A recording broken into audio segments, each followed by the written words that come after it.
The NRL is a forever evolving entity, and recruitment plays a huge part in a team's success.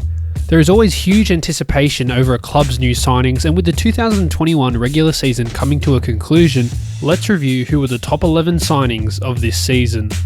This list has been compiled with value, performance and influence to the team in mind. In 11th spot, it's Kieran Foran.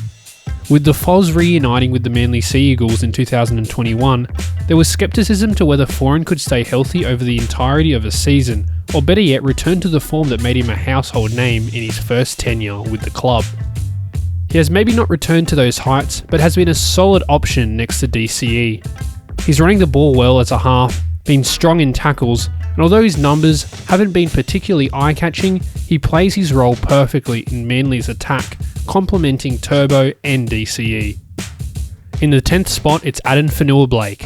Fonua-Blake's first season with the Warriors has been by no means perfect. Starting the season incredibly strong with his new side, Fonua-Blake was forced out with a knee injury in round 4 and had to miss the next 10 rounds. He would be much higher on this list if he wasn't struck with injury, as every game he has started this year his play has been inspired, with 4 200 metre plus run metre games. He also sits in the top 5 in average post-contact metres in the entire league. Warriors fans will hope he can stay healthy over the coming seasons, as his presence is crucial in this side being successful. In the 9th spot, it's Jai Arrow. The South Sydney man has not disappointed since arriving in Redfern. Arrow was their marquee signing over the summer and has played up to his $700,000 value.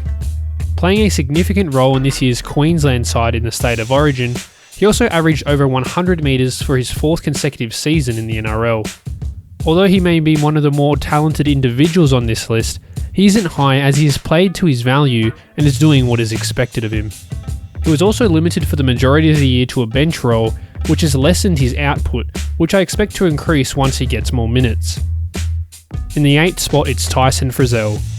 Tyson joined this season to strengthen both the attack and defence of the Novocastrians on the edges, and it's safe to say he has done his part. Frizell hasn't broken out in the Newcastle system around playmakers like Mitchell Pearce and Kalen Ponga, but it hasn't been on his own doing, with both guys out for significant parts of the season. He has churned out an excellent statistical season, and even though Newcastle hasn't been extremely successful this year, Frizell has done his part to push that team into the top 8. In the 7th spot, it's Stefano Utoikamanu. The massive 6'3" prop signed with the Tigers from the Parramatta Eels in 2020, but would move into the West Tigers side in 2021. An Australian schoolboys representative, Stefano was widely regarded as one of the best rookie forwards in the 2021 class, and it's safe to say that these assumptions weren't wrong. He would start the year slow, even getting dropped for 4 weeks during the middle of the year, but since being selected in the New South Wales Blues extended squad, his confidence has grown exponentially. He has started the last 3 games and has shown how good he is, averaging over 150 metres in all 3 games, which is amazing. He is also on this list because of his great value at $280,000 per year. In the 6th spot, it's Jack Bird. It was not so long ago when Bird was written off in the NRL. Actually, there were questions at the start of this year to whether Bird would even prominently feature for the St George Dragons. Bird put those doubts to rest this year, providing excellent utility value for the Dragons. In what has been a rather poor year for the side, Bird has been a shining light. With the Broncos compensating for about a third of Bird's contract, the Dragons have done great business. It is clear that Bird is an excellent NRL player. It will be just whether he can stay healthy from here on in with his time at the Dragons. In the 5th spot, it's Daine Laurie.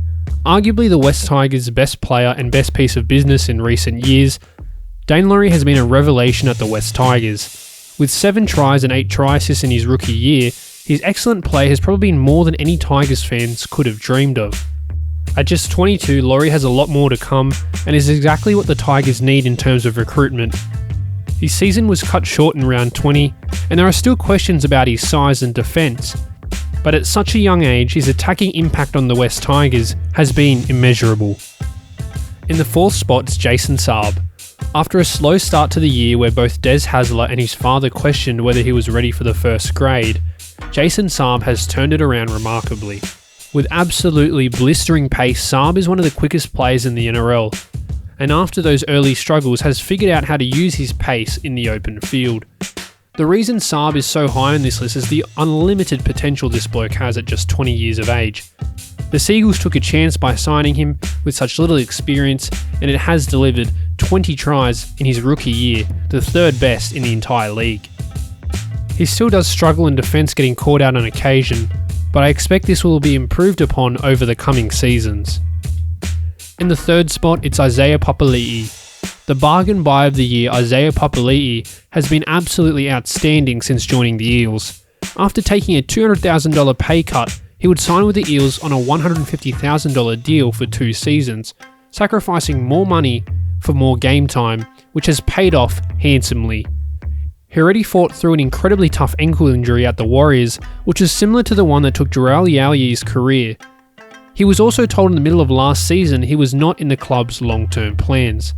At just 22 years of age, he's gone from a bench piece to a solidified starter to one of the best edge forwards in the NRL. In the number 2 spot, it's Reece Walsh. It's your significant other's favourite player, the electric Reece Walsh. The Canberra Park product has had a wonderful rookie season in the NRL, making the switch from Brisbane to the Warriors earlier this year. Offered a $1.2 million deal over 3 seasons by New Zealand, the richest contract for a rookie in NRL history, it seems to have paid off for the New Zealand side, as Walsh appears to be a generational talent. In his first season, he was already selected to play in the State of Origin, although he would miss it through injury. My only critique of Walsh is his durability, but at just 19 years of age, he has plenty of time to build his body ready for the entirety of a season. Walsh is high on this list because of how crucial this signing was for the Warriors, with Tuivasa Sheck leaving this year. And in the number 1 spot, it's David Fifita. The $1 million man David Fifita has lived up to every cent in that contract in his first year on the Gold Coast.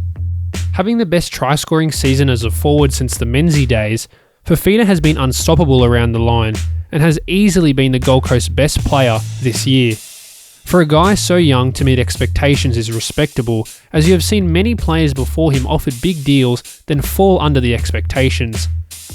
This deal also showcased how the Titans were able to obtain marquee recruits, as this was something that they were criticised on in the past.